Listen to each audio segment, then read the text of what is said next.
خواجہ غریب نواز اور انگور کا واقعہ۔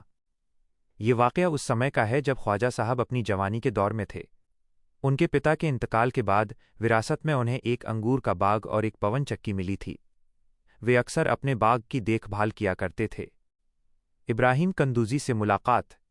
ایک دن جب خواجہ صاحب اپنے باغ میں پودوں کو پانی دے رہے تھے تب وہاں سے ایک پہنچے ہوئے درویش مست قلندر ابراہیم قندوزی گزرے۔ خواجہ صاحب بچپن سے ہی بہت نیک اور مہمان نواز تھے۔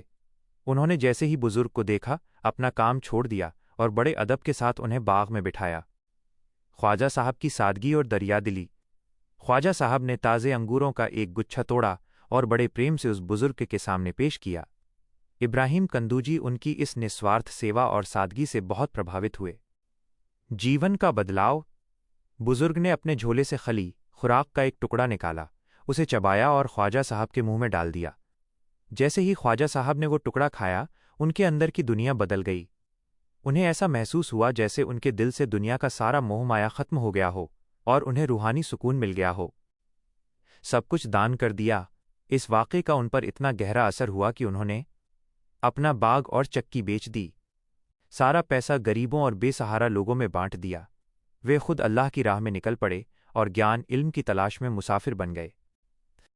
سیکھ۔ یہ واقعہ ہمیں سکھاتا ہے کہ سچی خوشی اور سکون دنیا کی دھن دولت میں نہیں بلکہ سیوا اور روحانیت میں ہے۔ اسی سادگی اور غریبوں کے پرتی پریم کی وجہ سے ہی انہیں غریب نواز، غریبوں کو نوازنے والا کہا جاتا ہے۔